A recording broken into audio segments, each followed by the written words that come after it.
जानते हो कि मैंने अपने चैनल पर एक न्यू कोर्स स्टार्ट किया है BES 121 childhood and growing up, और ये आप लोगों के लिए बहुत ज़्यादा बेनिफिशियल रहने वाला है। यूनिट 3 एजेंसीज ऑफ सोशलाइजेशन हम देखेंगे। सबसे पहले जानते हैं कि इस चैप्टर में हम क्या पढ़ने वाले हैं, इस यूनिट में बेसिकली है क्या।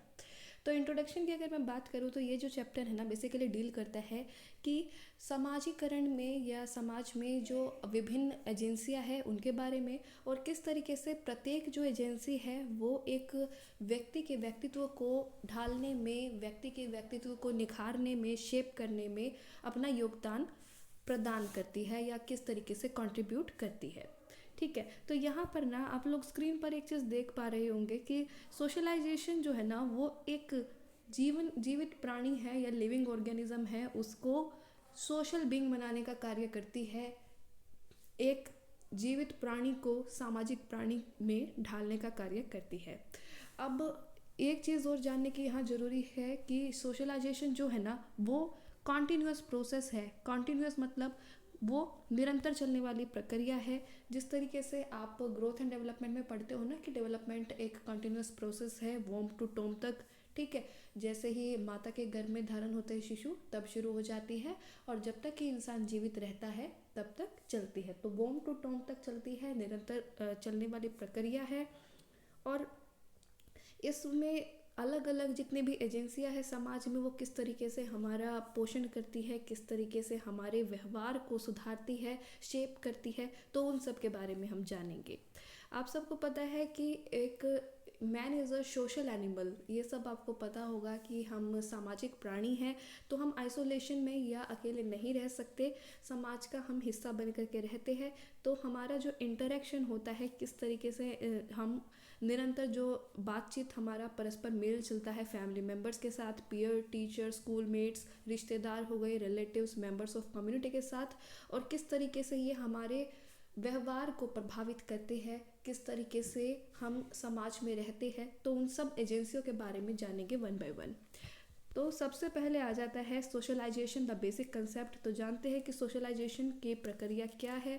तो सोशलाइजेशन की अगर बात करूँ, सामाजिकरण की बात करूँ, तो ये एक ऐसी प्रक्रिया है जिसके ज़रिए हम समाज में जितने भी हमारे मूल्य हैं, जितने भी हमारी आइडियोलॉजी है, विचारधाराएं हैं, या फिर हमारी स्किल हो गई, नॉलेज हो गई, अभिवृत्ति हो गई, इन सब को हम अर्जित करते हैं। ठीक है, डिफरेंट डिफरेंट एजेंसीज से। सबसे पहले जो सोशलाइजेशन का जानना ज़रूरी है कि हमारे जो सोशलाइजेशन का प्रोसेस है या सामाजिकरण का प्रोसेस है ना वो एक समान नहीं रहता। हर एक जगह पर सोशलाइजेशन के प्रोसेस में हमें फेरबदल या चेंजेस देखने को मिलते हैं। Culture to culture, time to time, place to place उनमें वेरिएशन देखने को मिलती है। इंडिया के अगर कल्चर की बात करें वो आपको अलग लगेगा। अगर वेस्टर्न कल्चर की बात करें अमेरिका में या फ्रांस में, जर्मनी में, तो वहाँ पर आपको कुछ अलग देखने को मिलेंगे। ह्यूमन डेवलपमेंट के स्टेजेस भी अलग वर्गीकरण होगा, उनके मूल्य भी अलग होंगे, उनकी मान्यताएं भी अलग होगी, उनके रीति रिवाज भी अलग होंगे। चाहे वो मैरिज सेरेमनी है, चाहे वो कोई भी अलग जो सेरेमनी या रिचुअल्स हम निभा रहे हैं या मना रहे हैं या फॉलो कर रहे हैं वो है, तो उसमें हमें चेंजेस देखने को मिलते हैं। अब यहाँ पर ना दो चीज़ें काम करती है कि हम सबके अपने एक्सपीरियंसेस होते हैं, अपनी विचारधाराएं होती है, अपनी अवधारणाएं होती है, जिसके साथ हम परिवेश में होते हैं। ठीक है, हम सीखते हैं। तो यहाँ जैसे जैसे हम अपने आप को ढालते हैं, जैसे जैसे हम अपने आप को कंस्ट्रक्ट करते हैं, तो दो चीज़ें होती है कि या तो हमें अपनी विचारधाराओं को, अपने आप को चेंज करना पड़ता है, बदलना पड़ता है, या फिर वो चीज़ें फिट हो जाती है, हम उसको सेम रखते हैं एज इट इज़। तो ये चीज़ें चलती है, और इस तरीके से हम कह सकते हैं कि we are constantly constructing our self. हम अपने स्वयं का निर्माण करते रहते हैं। ठीक है, निरंतर हम अपने आप का निर्माण करते रहते हैं, हम अपने आप को ढालते रहते हैं, जैसा भी हमें ज़रूरत होती है, ज़रूरत के मुताबिक हम अपने आप को बदलते हैं या चेंज करते हैं ताकि उसमें फिट हो जाए। सोशलाइजेशन या सामाजिकरण का जो प्रभाव है वो हमारे सोचने के तरीके पर, हम किस तरीके से महसूस करते हैं उसके ऊपर, किस तरीके से हम कार्य करते हैं उसके ऊपर बहुत गहरा प्रभाव छोड़ती है। ठीक है। तो ये चीज़ें जानने की ज़रूरत है। और जिस तरीके से हम कह सकते हैं कि हम रोबोट नहीं है कि जो भी चीज़ हमें बोली हमने वही कर दिया। हमारे पास खुद का भी दिमाग है, तो हम एक रोबोट की तरह नहीं वर्क करते हैं। हम अपने आप को कंस्ट्रक्ट करते हुए चलते हैं according to the need of the society. और हम अपने दिमाग का भी प्रयोग करते हैं ताकि हम तर्क कर सके, ताकि हम एक सही डिसीज़न ले सके, सही चीज़ों का चुनाव कर सके, सही चॉइस बना सके। तो इस तरीके से आप समझ सकते हो। और चीज़ अगर बात करूँ तो कुछ ऐसे ट्रेजिक इंसिडेंट्स होते हैं जहाँ पर आइसोलेशन और deprivation of social experience can cause irreparable damage to children. अगर कोई अकेला रह रहा है, अगर किसी को किसी भी सोशल एक्सपीरियंस से पिछड़ा हुआ है, ठीक है, उसको समाज के अनुभव नहीं लेने दिया जा रहा है, ठीक है, वो उसको कहीं रोक दिया गया है। यहाँ पर ना एक केस दिया हुआ है, बेसिकली एक इंसिडेंट दिया हुआ है जिससे आप काफ़ी अच्छे से समझ जाओगे। जेनी का जो केस है, जेनी जो है ना वो 20 मंथ्स की है, 20 महीने की है। और उसको क्या किया कि एक रूम में पॉटी चेयर पर उसको बांध करके रोक दिया गया है और 12 साल तक उसको हर किसी इंसान से अलग रखा। उसका कोई सामाजिकरण नहीं हुआ, ठीक है, आइसोलेट रखा उसको, उस रूम में ही लॉक रखा। और इस वजह से उसके ऊपर एक बहुत ही गहरा प्रभाव पड़ा। और वो प्रभाव कोई अच्छा नहीं, वो नेगेटिव इन्फ्लुएंस उसके ऊपर हुआ, एडवर्स कंडीशन में उसको रखा गया। तो उससे क्या हुआ कि वो जो भाषा को प्रयोग करने की जो स्किल है, या फिर अपने जो संप्रेषण का जो कला है, ठीक है, अपने जो भाव है, हमारे जो विचार है, हमारे जो ख्याल है, उसको हम एक दूसरे से प्रदान करते हैं, आर्ट ऑफ कम्युनिकेशन हो गया, या फिर हम इमोशनल रिस्पॉन्स करते हैं, तो उस चीज़ को अर्जित करने में वो कहीं ना कहीं विफल रही। कहीं ना कहीं नहीं, पूर्ण तरीके से ही विफल रही, आप ये भी कह सकते हो। क्योंकि अगर आपको रोक दिया जाए, अगर आपको समाज के परिवेश में ना लाया जाए और आपको आइसोलेट कर दिया जाए, तो you can not speak a language. कोई भी लैंग्वेज हुई, चाहे वो हिंदी हुई, चाहे वो उर्दू हुई, चाहे वो इंग्लिश हुई, आप नहीं सीख पाओगे अगर आप समाज में नहीं रहोगे, आप इंटरेक्ट नहीं करोगे, ठीक है। तो उसको हम कहते हैं, ये जो जेनी का केस पढ़ा, इसको हम कहेंगे फ्रोजन सोशल डेवलपमेंट। मतलब कि फ्रोजन का मतलब होता है जमना बेसिकली, ठीक है, जिस तरीके से बर्फ जम जाती है। तो ये यहाँ पर ये जो बात हो रही है, फ्रोजन का यूज़ हुआ है कि उसका जो सामाजिक विकास है वो रुक गया, वो अवरुद्ध हो गया। ये जो आप इंसिडेंट आपने देखा, और ये बिल्कुल सच्ची बात है कि अगर हम बच्चे को बिल्कुल ही किसी भी फॉर्म ऑफ सोशलाइजेशन में पार्ट नहीं लेने देंगे, कहीं एक उसको बिल्कुल अलग थलग कर देंगे, आइसोलेट कर देंगे, फैमिली के बीच भी नहीं रहेगी, किसी से बातचीत नहीं करेगी, किसी के साथ भी इंटरेक्ट नहीं करेगी, घर के बाहर नेबरहुड है या स्कूल है, कहीं भी नहीं जाएगा, तो उसका जो सामाजिकरण है या फिर उसकी जो लैंग्वेज की या कम्युनिकेशन की स्किल है वो डेवलप नहीं हो सकती, ठीक है। तो यहाँ पर आप जान पाओगे कि इस एग्जाम्पल से आप जान सकते हो कि सोशलाइजेशन की प्रक्रिया में इंटरेक्ट करना कितना ज़्यादा ज़रूरी है, कितना ज़्यादा ज़रूरी है, और किस तरीके से आइसोलेशन और डिप्रीवेशन जो है वो डैमेज करता है चिल्ड्रन के सेल्फ कंसेप्ट को या चिल्ड्रन के सोशल डेवलपमेंट को। तो यहाँ पर ये चीज़ जानने की थी। और अब हम जो पढ़ेंगे ना, बेसिकली इसमें हम पढ़ेंगे कि जो डिफरेंट एजेंसीज है सोशलाइजेशन की, सेवरल एजेंसीज एंड इंस्टीट्यूशंस के बारे में पढ़ेंगे। उसमें हमारी फैमिली, हमारा परिवार, school, peer group, neighbourhood, occupational group, social class, ये सब उसके अंदर आ जाते हैं। तो वन बाय वन हम देखते हैं।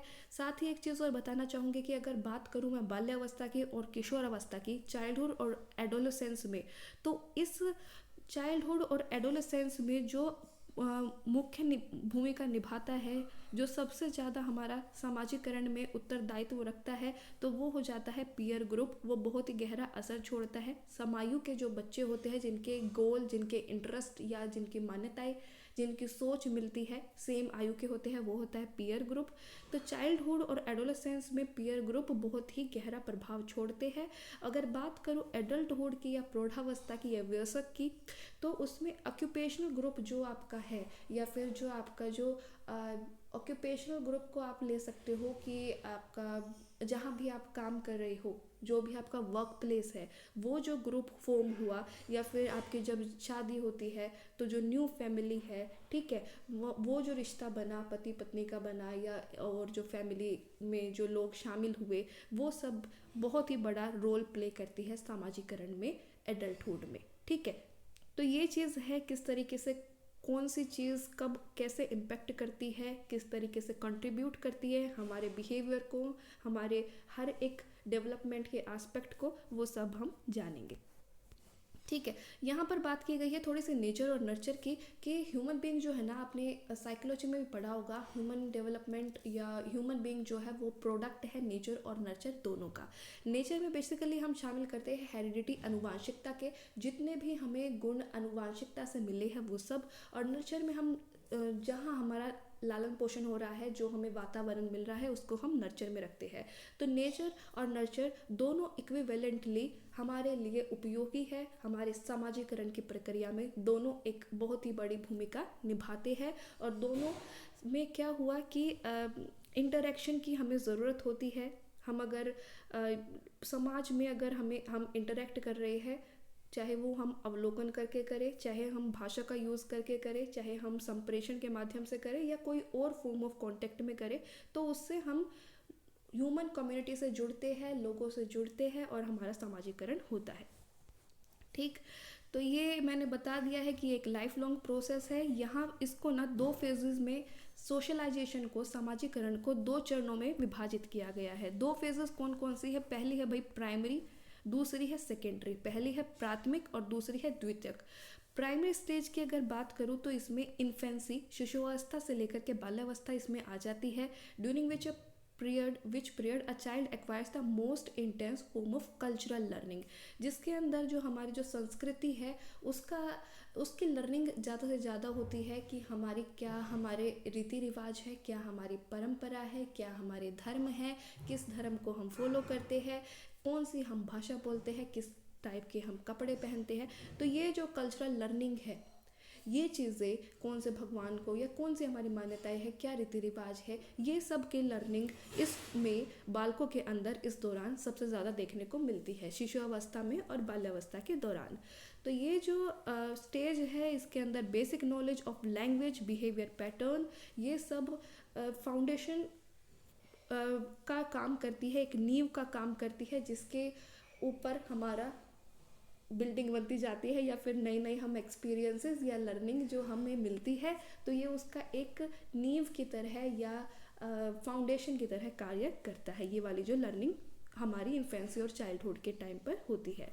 सेकेंडरी सोशलाइजेशन की अगर बात करूँ तो इसमें हमारी जो बाद वाली जो हमारी बाल्यावस्था है, ठीक है, लेटर चाइल्डहुड, तो लेटर चाइल्डहुड पूर्व बाल्यावस्था कहते हैं, या आई डोंट नो, लेकिन एक होती है अर्ली चाइल्डहुड और एक होती है लेटर चाइल्डहुड। तो यहाँ बात हो रही है लेटर चाइल्डहुड, बाद वाली बाल्यावस्था की। और किशोर अवस्था में यहाँ जो बच्चा जो रिसीव करता है ट्रेनिंग इंस्टीट्यूशनल फॉर्म में, फॉर्मल सेटिंग में, जो औपचारिक रूप से स्कूल में कोई भी ट्रेनिंग ले रहा है, किसी भी इंस्टीट्यूशन में या संस्था में ले रहा है, तो ये भी हमारी जो सोशलाइजेशन में प्राइमरी सोशलाइजेशन के पैरेलल ये वाली प्रक्रिया चलती है। और इसमें भी हम किस तरीके से हम सीखते हैं, ठीक है, हमारा सामाजिकरण होता है, किस तरीके से हम एक लार्ज ग्रुप के साथ इंटरेक्ट करते हैं, और किस तरीके से हम अथॉरिटी या जो स्कूल का जो प्रशासन है, या प्रशासन से हमें किस तरीके से रहना है उनके साथ, किस तरीके से हमें उनकी बात माननी है, कौन से नियम का पालन करना है, ये सब हम सीखते हैं, नए कल्चर के बारे में जानते हैं, और ये एक थोड़ा और कॉम्प्लेक्स और चैलेंजिंग हो जाता है। तीसरा जो टाइप है एडल्ट सोशलाइजेशन, तीसरा जो टाइप है, कुछ सोशोलॉजिस्ट ने, कुछ सामाजिक शास्त्रियों ने एक और फॉर्म ऑफ सोशलाइजेशन बताया है, वो है आपका वयस्क सामाजिकरण, ठीक, अडल्ट सोशलाइजेशन। ये जो है ये हमारी प्रौढ़ अवस्था में होता है, जिसमें हम नए रोल्स, नई नई भूमिकाएं प्ले करते हैं, ठीक है, न्यू रोल्स हम प्ले करते हैं, उसके अनुसार अपने आप को ढालते हैं, चाहे वो हस्बैंड वाइफ का है, चाहे वो हम जहाँ वर्क प्लेस है हमारा एम्प्लॉय है वहाँ का है, according to needs and wants, जैसी ज़रूरत होती है उसके अनुसार हम खुद को ढालते हैं। तो ये है टाइप्स ऑफ सोशलाइजेशन। अब पढ़ेंगे, जानेंगे एजेंसीज ऑफ सोशलाइजेशन के बारे में। तो मैंने बताया कि सोशलाइजेशन के लिए एक संदर्भ होना जरूरी है। वैक्यूम में सोशलाइजेशन या सामाजिकरण की प्रक्रिया नहीं हो सकती। इंडिविजुअल, ग्रुप, इंस्टीट्यूशन या सोशल कंटेक्स्ट का होना बहुत ज़्यादा ज़रूरी है। तो सबसे पहले आ जाता है माइक्रो लेवल सोशलाइजेशन। तो इसमें हम बेसिकली 3 टाइप के सोशलाइजेशन के बारे में जानेंगे। पहला है माइक्रो लेवल, फिर है मेजो लेवल और थर्ड है मैक्रो लेवल। तो बिल्कुल भी डरिएगा मत, बहुत ही आसान लैंग्वेज में आप लोगों को पढ़ाने वाली हूँ कि आपको सुनते सुनते ही याद हो जाएगा और आप आगे फ्यूचर में भी इसका यूज़ कर सकेंगे, ठीक है। तो पहले आ जाता है माइक्रो लेवल सोशलाइजेशन। तो माइक्रो लेवल सोशलाइजेशन की अगर बात करूँ, ये संबंधित है हमारे परिवार, फैमिली से, पीयर ग्रुप से और नेबरहुड, इन तीनों को ये सम्मिलित करता है माइक्रो लेवल सोशलाइजेशन, जो सबसे पहले शुरू होता है। ये micro level small group interaction, इसके अंदर स्मॉल ग्रुप इंटरेक्शन है, ये एक लार्ज ग्रुप नहीं है, स्मॉल ग्रुप होगा, ठीक है, एक छोटा सर्कल इसको मान सकते हैं, जहां हमारा सोशलाइजेशन सबसे पहले शुरू होता है। तो फैमिली की अगर बात करें तो प्राइमरी सोशलाइजेशन या प्राथमिक हमारी जो सामाजिकरण की जो प्रक्रिया है वो शुरू ही हमारी फैमिली से होती है, ठीक है। सबसे पहले शुरू, फर्स्ट एंड फॉरमोस्ट जो एजेंसी है सोशलाइजेशन की वो है हमारी फैमिली, ठीक। तो ये बिल्कुल याद रखिएगा। और फैमिली से ही हम जो जितने भी हम हमारे सामाजिक गुण हैं उनकी जड़ के बारे में जानते हैं कि किस टाइप की हमारी मान्यताएं हैं, किस तरीके से हमारे समाज में विभाजन है, कौन कौन से हमारे रिस्पॉन्सिबिलिटीज़ है, कौन से नियम है, कौन से कानून हैं, किस टाइप से हमें रहना होता है, ठीक है, एक इंसान को किस तरीके से सभ्यता से रहना होता है। तो ये सब चीज़ें शुरू में हम सबसे पहले कहाँ से सीखते हैं, अपनी फैमिली से सीखते हैं। तो फैमिली अगर हमारी काफ़ी कोऑपरेट करने वाली है, tolerance, self sacrifice, love, affection, ये सब वैल्यूज़ जो है ये हम कहाँ से सीखते हैं, फैमिली से सीखते हैं। तो एक वॉर्म फैमिली है, अगर बच्चे को काफ़ी प्यार देती है तो उसका पॉजिटिव सोशलाइजेशन होती है। अगर बच्चे का बिल्कुल मतलब ध्यान नहीं दिया जाता या नेग्लेक्ट रखा जाता है तो उसका प्राइमरी सोशलाइजेशन या थोड़ी सी अफेक्ट होती है इन नेगेटिव टर्म्स, और वो अच्छी होती है या बुरी होती है, ठीक है। एक उसका जो नींव है वो अच्छी तरीके से उसको ढाला जाता है या नहीं ढाला जाता है, ये सबसे पहले डिपेंड करता है परिवार के ऊपर कि किस तरीके की फैमिली है, क्या सीखता है वो फैमिली से। तो ये फैमिली की अगर बात करूँ तो ये बेसिक सोशल इंस्टीट्यूशन है जो हमें सिखाती है कि किस तरीके से हमारे अंदर, फर्स्ट लेसन ऑफ लाइफ हमें सिखाती है, सबसे पहले हमें जो सीख देती है, हमें हमारे अंदर अच्छी आदतों का निर्माण, रीति रिवाज हो गए, बिहेवियरल पैटर्न हो गए, किस तरीके का व्यवहार होना चाहिए, ठीक है, ये सारी चीज़ें हमें अपनी फैमिली से सीखने को मिलती है। दूसरी चीज़ हुई कि अकॉर्डिंग टू बोर्ड्यू, ठीक है, ये जैसे एक सोशोलॉजिस्ट ने कहा है कि we inherit habitus from our families, we inherit habitus from our families, ये जो वर्ड आप देख रहे हो, ठीक है। तो इसके बारे में कि हैबिटस का मीनिंग क्या होता है कि a set of dispositions that mark us part of our social class, manner, speech patterns, vocabulary, articulation styles, bodily behaviour and postures. तो ये सारी चीज़ें हैबिटस जो है ना, ये सब हम अपनी फैमिली से सीखते हैं। ये सब कहाँ से सीखते हैं, हम अपनी फैमिली से सीखते हैं, किस तरीके का हमारा बैकग्राउंड है, क्या हमारे स्पीच पैटर्न है, कैसे हमें वोकेबलरी बोलना है, हमारे अपने आप को पेश करने का स्किल, अपने आप को बोलने की स्किल, कैसे ऑरेटर है, किस तरीके से हमें बिहेव करना है, कैसे हमें अपने पोस्चर्स रखने हैं, मैनर्स कैसी होनी चाहिए, ये सब हमारी फैमिली के ऊपर डिपेंड करता है, हम उनसे सीखते हैं, ठीक है।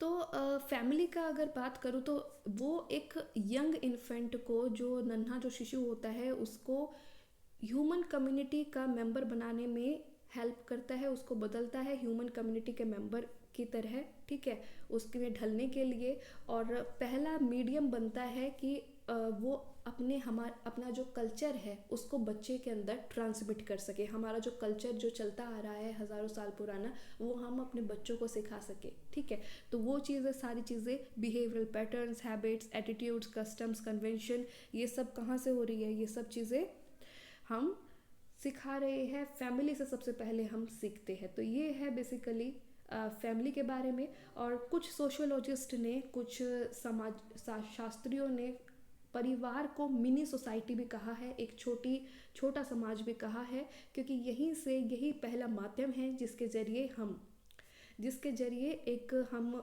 इंडिविजुअल और सोसाइटी के बीच में एक्ट करना सीखते हैं। ठीक है,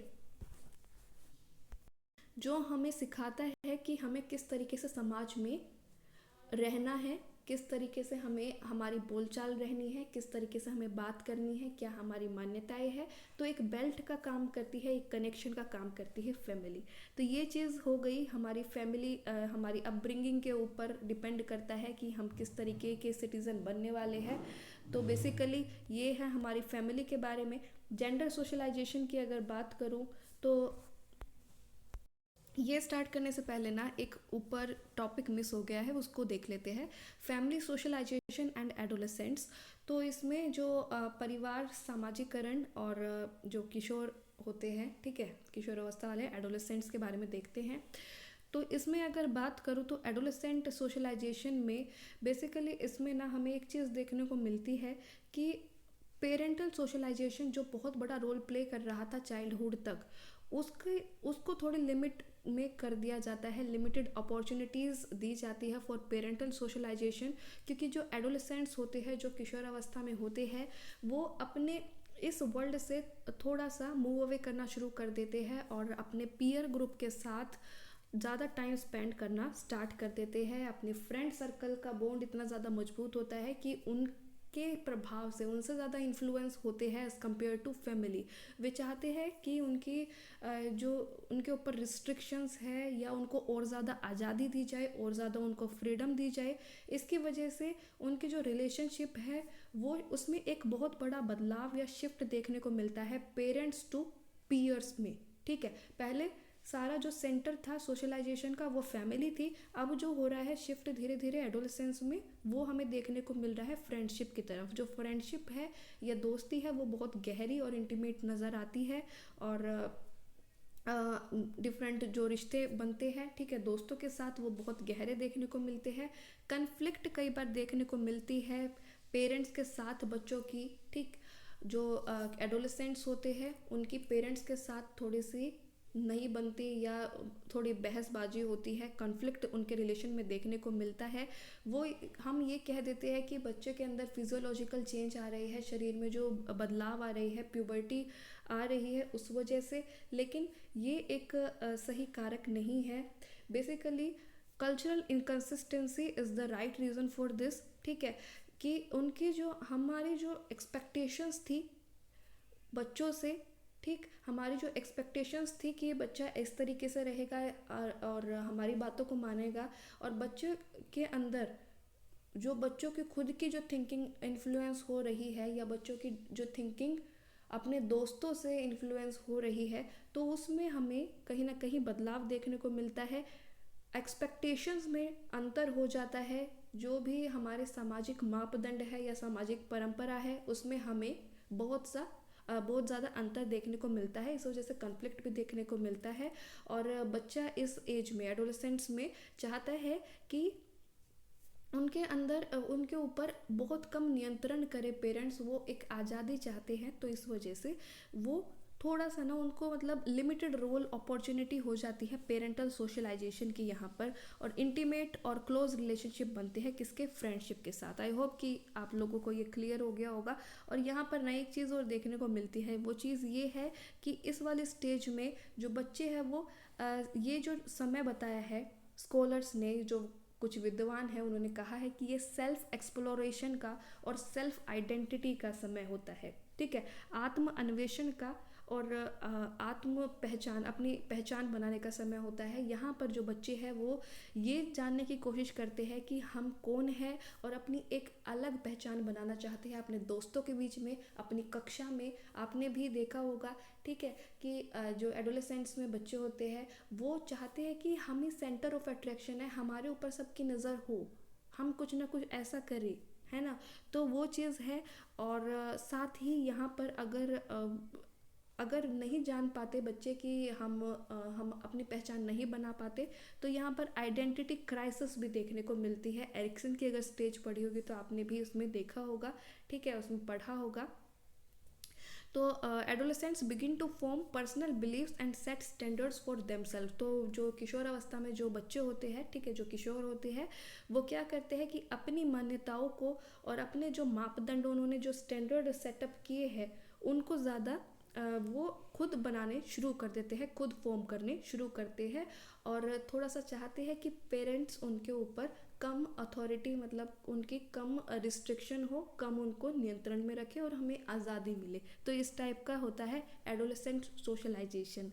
अब आ जाती है बात gender socialization in the family context.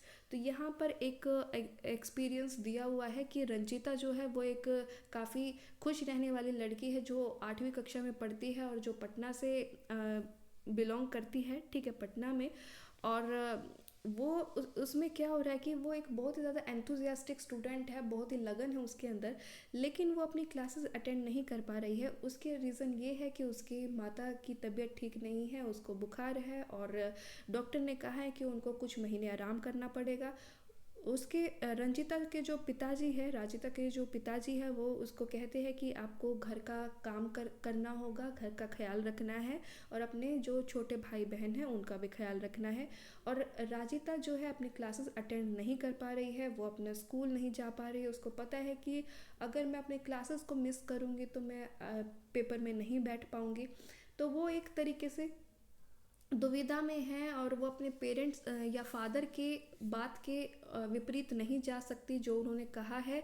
तो इस तरीके से वो ज़्यादा दुखी भी रहती है, ठीक है, कि मेरी जो पढ़ाई है उसका लॉस हो रहा है। तो यहाँ पर राजिता कहीं ना कहीं हमें हेल्पलेस देखने को मिल रही है because of gender role, because of gender role कि हमारा जो समाज है, मैंने पहले भी कहा है कि पुरुष प्रधान समाज कह सकते हो आप, जहाँ पर फीमेल्स को देखा जाता है कि फीमेल्स थोड़ा सा सबमिसिव हो, वो बात को माने और वो हाउस होल्ड को ज़्यादा से ज़्यादा संभाले, ठीक है, घर के कार्य ज़्यादातर फीमेल्स करे। तो ये चीज़ें सिखाई जाती है। तो इस वजह से ये चीज़ें हमें देखने को मिलती है। जेंडर सोशलाइजेशन की यहाँ बात हो रही है, ठीक। तो हमारी country has a progressive education policy with respect to gender. और ज़रूरत है कि महिला सशक्तिकरण हो।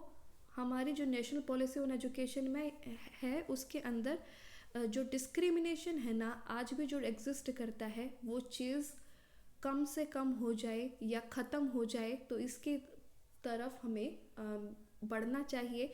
गर्ल्स का ड्रॉप आउट अब भी बहुत ज़्यादा है, तो वो चीज़ भी कम होनी बहुत ज़रूरी है। फीमेल्स को हम सिर्फ यही नहीं मान सकते कि उनका रोल सिर्फ घर के कार्य कामकाज करना और बच्चों को पालना है, ठीक। तो ये चीज़ है, ये जो सोच है, इससे ऊपर उठना है, इससे ऊपर उठना है। पैट्रियार्कल सिस्टम जो अभी भी है, पुरुष प्रधान समाज जो अभी भी है, उसके अंदर कहीं ना कहीं इक्वलिटी लाने की ज़रूरत है। वही बात है ना कि हमारी छोरियाँ छोरों से कम है क्या, है ना। आप लोगों ने भी दंगल फिल्म देखी होगी, उसमें सुना होगा कि आज की जो नारी है वो पुरुषों से कंधा मिला करके चलती है, तो उनको फिर पिछड़ा हुआ या सिर्फ चूल्हा चौका संभालने वाला क्यों समझा जाए, उनको भी उनका हक दिया जाए।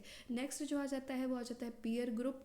पीयर ग्रुप मैंने आपको बता दिया कि पीयर ग्रुप क्या होता है। बेसिकली जो पीयर ग्रुप के अंदर वे मेंबर्स होते हैं जिनकी विशेषताएं मिलती है, कॉमन कैरेक्टरिस्टिक्स होती है, जिनकी समान आयु होती है, ठीक है, सेम स्टेज ऑफ डेवलपमेंट और मैच्योरिटी होती है, सेम सेक्स होता है, फीमेल है तो फीमेल, मेल है तो मेल, ठीक है। इस तरीके से उनका वो ग्रुप बन जाता है, ठीक है, लड़कियों का लड़कियों के साथ, लड़कों का लड़कों के साथ, तो वो हो जाता है बेसिकली पीयर ग्रुप जिनके साथ वो खेलते हैं। और ये चीज़ ज़रूरी नहीं है कि बाहर नेबरहुड वाले या स्कूल वाले बच्चों के साथ हो, अगर आपकी फैमिली में भी मेंबर्स है, ठीक है, बच्चे अगर समायु के हैं, सेम आयु के हैं, तो उनके बीच में भी हो सकता है।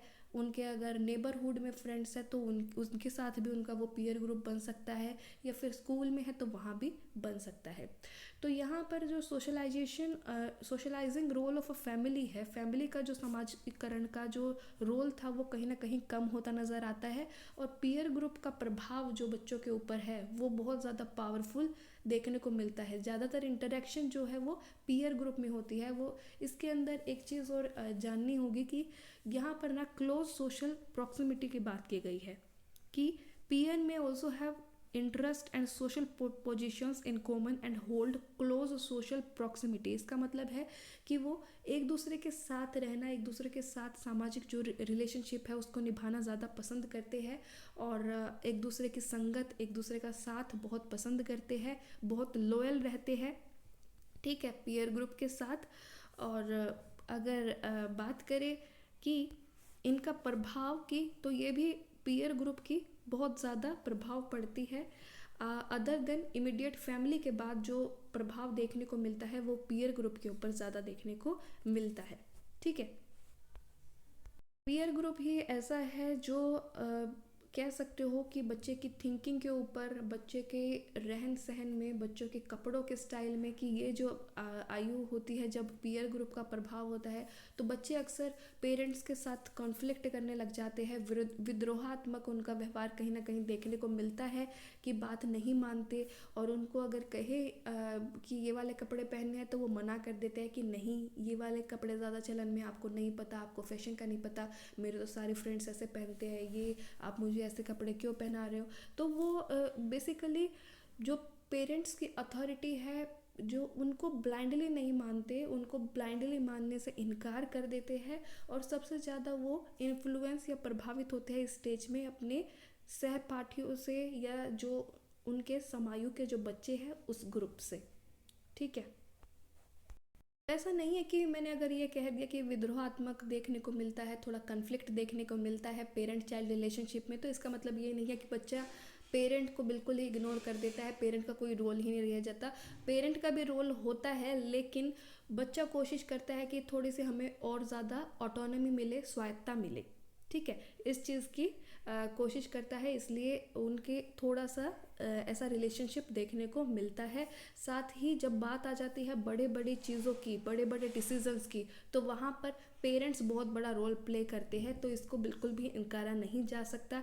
चाहे वो फिर शादी की बात हो, चाहे वो फिर 10th के बाद कौन सी स्ट्रीम ज्वाइन करनी है उसकी बात हो, या फिर कौन सा करियर हमें चूज़ करना है उसकी बात हो, तो उसमें पेरेंट्स जो होते हैं वो एक काफ़ी बड़ा रोल प्ले करते हैं। Peer and peer oriented activities इसमें काफ़ी ज़्यादा देखने को मिलती है। तो ये है इसमें जेंडर सोशलाइजेशन इन पीयर ग्रुप की अगर बात करें, तो पीयर ग्रुप में आप लोगों ने देखा होगा कि जो खिलौने हैं, कि लड़कियां है, लड़की है तो वो गुड़िया से खेलेगी, गुड्डा गुड़ियों से खेलेगी, लड़के हैं तो वो गन से खेलेंगे, या फिर अपने रिमोट कार से खेलेंगे, ठीक। लड़कियां अपने ग्रुप में लड़कों को नहीं आने देती, पहले लड़के अपने ग्रुप में लड़कियों को नहीं आने देते।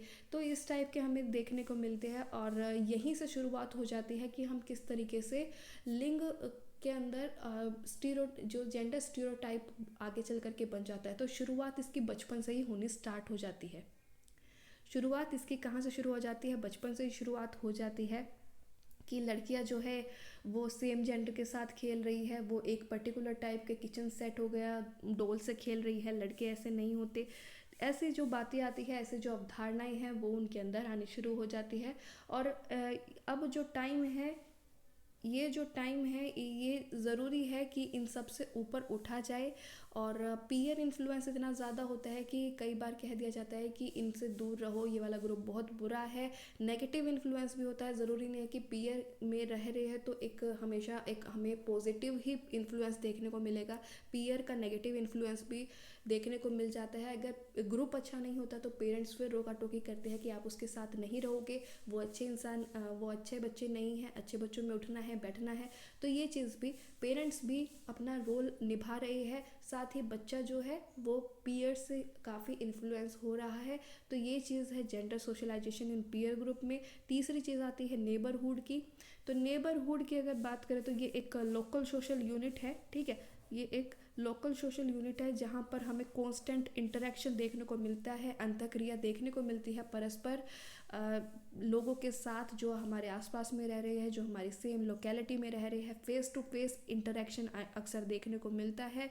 और अलग अलग अगर परिवेश के अगर पर्सन हमारे नेबर में रह रहे हैं, अलग कास्ट के, अलग क्लास के, अलग रिलीजन के, अलग अलग ऑक्यूपेशन के, तो ये एक तरीके से वरदान भी साबित हो सकता है, क्योंकि हम भारत भी है जहाँ पर अनेकता में एकता देखने को मिलती है। और अगर हमारा सोसाइटी या हमारे नेबरहुड भी ऐसा है तो उसमें भी क्या हम सीखने को मिलती है हमें बहुत सारी चीज़ें, जैसे अलग अलग धर्मों में या अलग अलग लोग किस तरीके से फेस्टिवल्स डिफरेंट सेलिब्रेट करते हैं, उस चीज़ के बारे में, अलग अलग रीति रिवाज जो प्रैक्टिस करते हैं उस चीज़ के बारे में, अलग अलग ऑक्यूपेशंस के बारे में उनको ज्ञान मिलता है। किस तरीके की स्किल, किस तरीके का कौशल पर्टिकुलर ऑक्यूपेशन में रोजगार में चाहिए होता है, तो ये सब सीखने को मिलता है।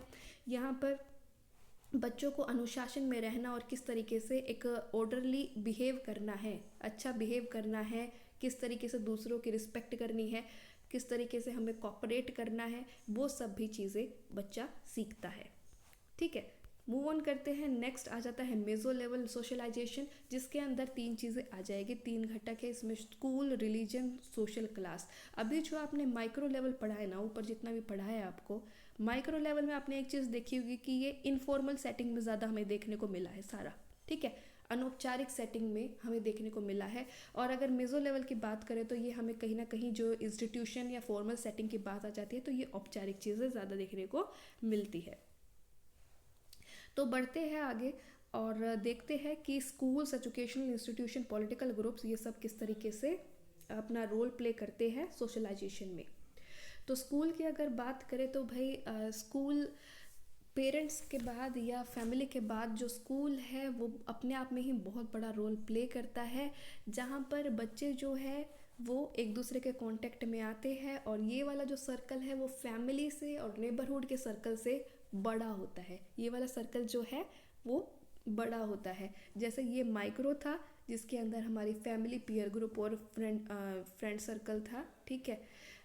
तो ये इसके बाहर वाला जो बड़ा सर्कल है वो हमारा मेजो लेवल ऑफ सोशलाइजेशन है, जिसके अंदर स्कूल, रिलीजन, सोशल क्लास आ गया, ये बड़ा सर्कल है, ठीक है।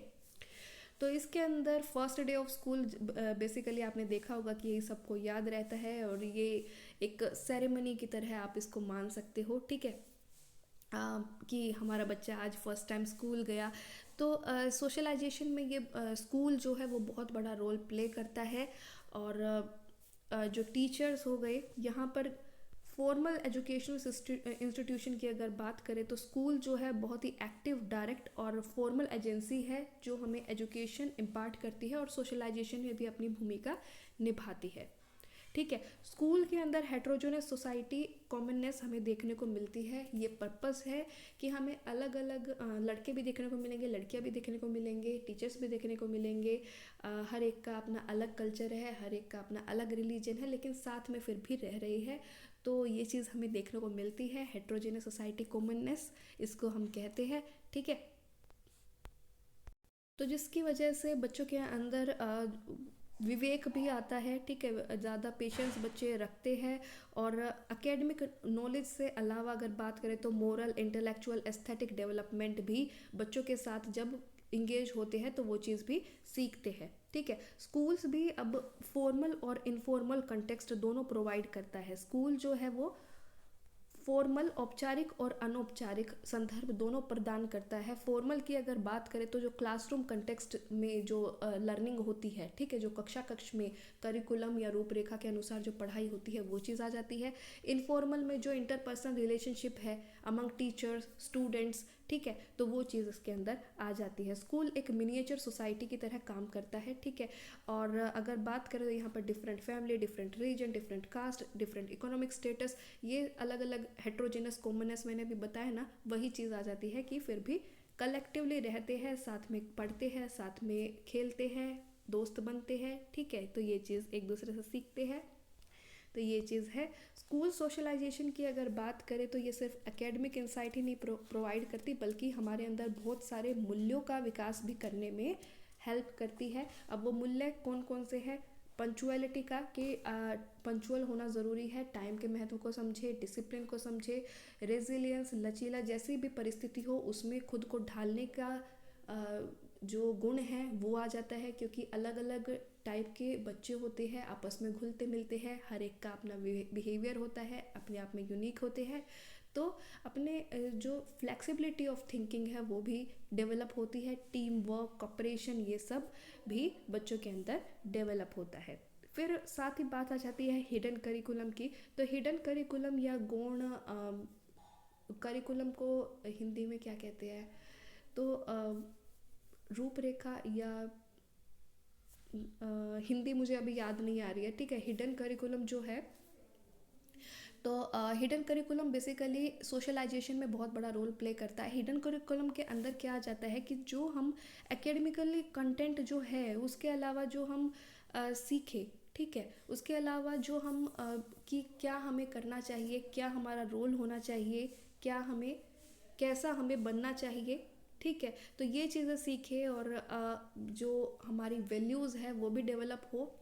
एकेडमिक जैसे कोई भी अगर पाठ पढ़ा तो उससे हम क्या सीख सकते हैं, उससे हम क्या लाइफ स्किल्स सीख सकते हैं, जीवन कौशलों का जो विकास होगा वो चीज़ें भी इसके अंदर सम्मिलित हो जाती है, ठीक। Teachers and classmates shape children's attitudes towards social class, gender etcetera. तो टीचर्स और क्लासमेट्स जो बच्चों का जो रवैया है या बच्चों की जो अभिवृत्ति है, सोशल क्लास जो हमारी है उनको लेकर के, जेंडर को लेकर के किस तरीके का हमारा बिहेवियर होना चाहिए, तो इन सब में हैबिट्स को डेवलप करने में, वैल्यूज़ या नॉर्म्स को सीखने में, जो हमने फैमिली से सीखी उसको ज़्यादा स्ट्रेंथन करने में स्कूल अपनी एक अलग भूमिका निभाता है। अब आ जाता है teacher as an agent of change. तो अगर बात करें कि प्राइमरी रिस्पॉन्सिबिलिटी या प्राथमिक जो उत्तरदायित्व है या जिम्मेदारी है एक अध्यापक की, वो तो है नॉलेज ट्रांसमिशन, ज्ञान को ट्रांसमिट करना, दूसरों तक पहुंचाना। लेकिन जब बात आ जाती है कि एक समाज में बदलाव की, तो उसमें टीचर भी बिल्कुल बहुत बड़ी भूमिका निभाता है और निभा सकता है, क्योंकि इतने सारे जो बच्चे आते हैं उनको जो सोशलाइजेशन की प्रक्रिया में आता है, जो फॉर्मल सेटअप में बच्चे ढलते हैं, ठीक है, उनसे बहुत सारी चीज़ें सीखते हैं। साथ ही स्कूल के अलावा भी टीचर एक बहुत बड़ा रोल प्ले कर सकती है, ठीक, not only in school setting but also in community. मतलब टीचर जो है ना वो अपने एफर्ट्स बना सकती है कम्युनिटी में, अवेयरनेस को स्प्रेड करे, जागरूक करे कि हमें हेल्दी हैबिट्स होनी चाहिए, चाइल्ड राइट्स के बारे में, गर्ल्स एजुकेशन के बारे में, वीमेन एम्पावरमेंट के बारे में, gender equality, environmental protection, use of technology, तो इन सब में भी, ठीक है, बहुत बड़ा बदलाव लाने का कार्य एक अध्यापक कर सकता है। नेक्स्ट आ जाता है रिलीजन। तो रिलीजन के बारे में आप सब जानते हो कि ये एक यूनिफाइड सिस्टम है, ठीक है, यूनिफाइड सिस्टम है जिसमें जो पवित्र चीज़ें हैं उससे रिलेटेड होता है, ठीक, और जिसकी अपनी अलग मान्यताएं हैं, अपने अलग जो इष्ट देवता को मानते हैं, तो ये धर्म के अंदर आ जाता है, ठीक है। Those who have common beliefs and practices are united into one single moral community through religion. जिसकी एक जैसी मान्यताएं हैं, जिसकी एक जैसे विचारधाराएं हैं, ठीक है, ईश्वर को लेकर के, तो वो एक अपना एक यूनिटी या कम्युनिटी फॉर्म कर लेता है थ्रू रिलीजन, ठीक।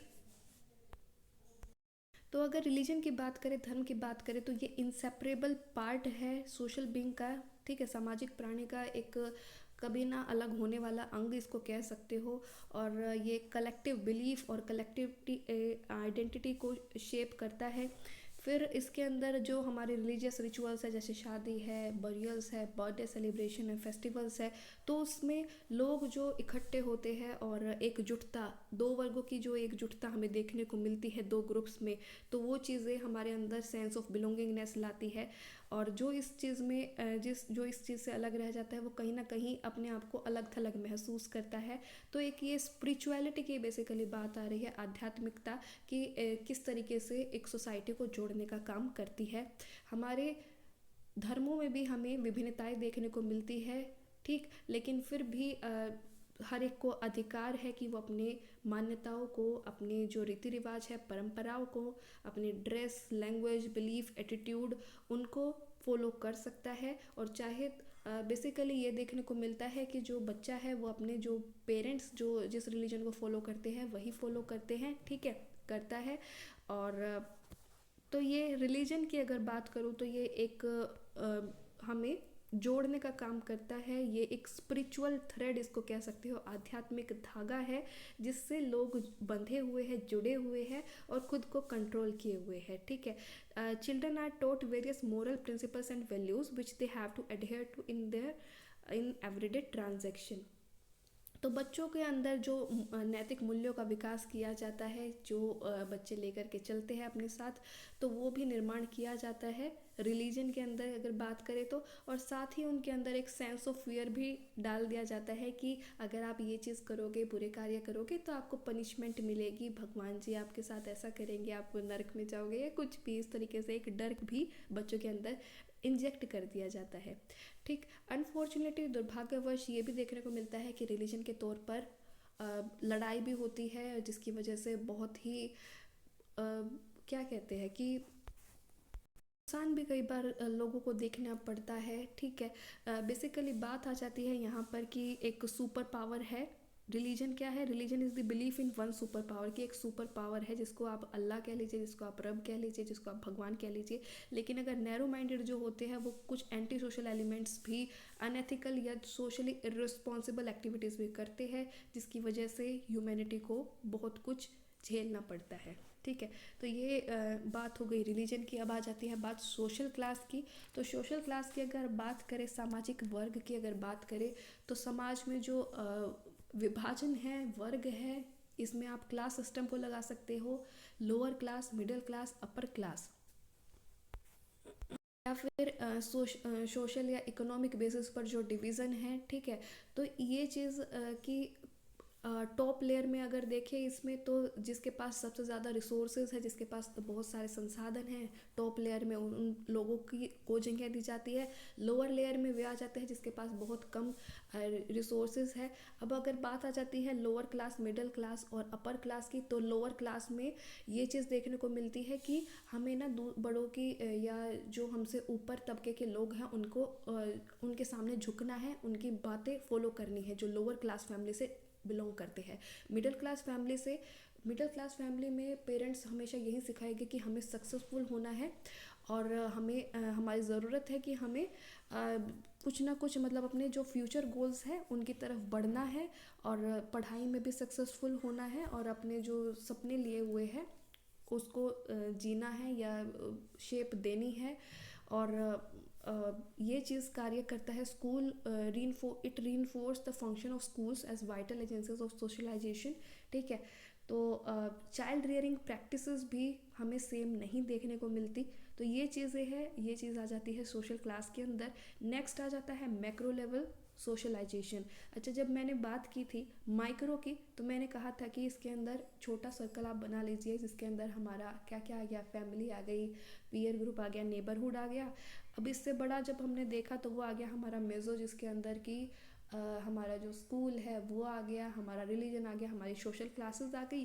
अब मैक्रो की बात करें तो ये और भी ज़्यादा बड़ा सर्कल हो जाता है। मैक्रो के अंदर ग्लोबल लेवल पर आ जाता है, बिल्कुल ही वैश्विक तौर पर कह सकते हो, ग्लोबल फोर्सेस या इंटरनेशनल यूनिट्स भी आ जाता है। पूरा राष्ट्र या पूरा क्या कहोगे, पूरा विश्व इसके अंदर आ जाता है, ठीक है। तो ये इसके अंदर ग्लोबल कम्युनिटी भी आ जाती है कि हमें जो कल्चरल अपॉर्चुनिटीज़ की बात अगर करें कि जितनी जो हमारे चेंजेस हमें देखने को मिलती है, जितनी तकनीक देखने को मिलती है, ठीक है, तो इसके अंदर जोग्राफिकल बाउंड्रीज़ है वो सब डिसअपियर हो जाती है, डिस्टेंस जो रिड्यूस हो रहा है कम्युनिकेशन नेटवर्क के थ्रू।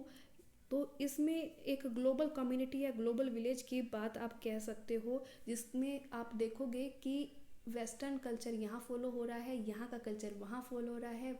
इटालियन फूड हम लोग खा रहे हैं, चाइनीज़ फूड हम लोग खा रहे हैं, यहाँ पर बैठे हुए ड्रेसेस हम अलग अलग वेशभूषाएं पहनते हैं। तो ये सारी जो किसके थ्रू हुआ, ये सब ग्लोबल कम्युनिटी की तरह हुआ, ठीक है। हम लोग जो है एक ग्लोबल विलेज की तरह या ग्लोबल कम्युनिटी की तरह रह रहे हैं, जहाँ पर हम अपने विचारों का आदान प्रदान कर रहे हैं। और कल्चरल अपॉर्चुनिटीज़ यहाँ पर हमें ज़्यादा देखने को मिलती है, जो अलग अलग मापदंड है, अलग अलग लैंग्वेज है, फेस्टिवल है, रिचुअल्स है, सेरेमनी, फूड, आर्किटेक्चर, इन सब का आदान प्रदान हमें देखने को मिल रहा है across the boundaries, across the Nations, ठीक है। तो ये चीज़ इसके अंदर बेसिकली आ जाती है। मास मीडिया के अगर अंदर बात करें तो यहाँ पर printed and non printed form of media इसके अंदर आ जाएगी, चाहे वो बुक्स है, न्यूज़पेपर, मैगजीन है, या फिर नॉन प्रिंटेड मीडिया में आपका रेडियो, टेलीविज़न, मूवीज़ है। तो ये सब बहुत बड़ा रोल प्ले करती है, और इसके बिना आज ये इतनी पावरफुल मीडियम है कि इसके बिना तो लाइफ को आप पॉसिबल सी नहीं लगती मोबाइल फ़ोन्स वगैरह की वजह से, क्योंकि ये आज की ज़रूरत बन गई है अगर आज के टाइम को देखें तो, ठीक है। तो उसके बाद इसमें अगर आप देखोगे तो इसमें electronic media, television, computer very जिन्होंने हमारी ज़िंदगी को बहुत ज़्यादा ईजी भी कर दिया है, और हमें ग्लोबल कम्युनिटी से जोड़ने का भी काम किया है। डिफरेंट अब आप फेसबुक हो गया, इंस्टाग्राम हो गए, ऐसे ऐसे माध्यम है जिसके थ्रू आप एक जगह पर बैठे हुए दूसरे देशों के लोगों से भी बात कर पा रहे हो, उनके बारे में जान पा रहे हो। इंटरनेट है जिसके थ्रू आप दूसरे कंट्रीज़ में किस तरीके के कस्टम्स है, किस तरीके के बिलीव्स है, किस तरीके के रिचुअल्स है, कैसी मैरिज सेरेमनी होती है, किस टाइप का वहाँ पर स्किल्स है, कितने आगे बढ़ चुके हैं, वो सब जान सकते हो। फेसबुक, ट्विटर, इंस्टाग्राम एक्सेट्रा, ये सब आप देख सकते हो सोशल साइट्स। तो ये इन्होंने एक अलग जगह बना ली है, ठीक है। इनका आजकल बहुत ज़्यादा वर्चस्व आप कह सकते हो। Social networking and virtual communities, जिसके अंदर बहुत सारे कैंपेन वगैरह आ जाते हैं, ठीक है। नेक्स्ट सोशल नेटवर्किंग की, सोशल नेटवर्क के थ्रू जो हम एक दूसरे से जुड़े हुए हैं, सोशल मीडिया प्रोग्राम्स जो एक फैमिली की तरह आप इसको कह सकते हो, जिसमें हर कोई जुड़ा हुआ है जिससे, तो ये एक ग्लोबल लेवल पर हम देख सकते हैं, ये हम एक ग्लोबल लेवल पर देख सकते हैं व्हाट्सएप के थ्रू, फेसबुक के थ्रू, ट्विटर के थ्रू, जो हम इंटरनेशनली और नेशनल लेवल पर हम जो जुड़े हुए हैं वो चीज़ इसके अंदर आ जाती है। तो यहाँ होता है ये चैप्टर ख़त्म। आशा करती हूँ कि आप लोगों को ये चैप्टर समझ में आ गया होगा। अगर वीडियो पसंद आई है तो लाइक ज़रूर कीजिएगा, फर्स्ट टाइम अगर देख रहे हो तो चैनल को सब्सक्राइब ज़रूर करिएगा, और आपने ये वीडियो देखी उसके लिए थैंक यू सो मच। मिलते हैं नेक्स्ट वीडियो में, तब तक के लिए नमस्कार।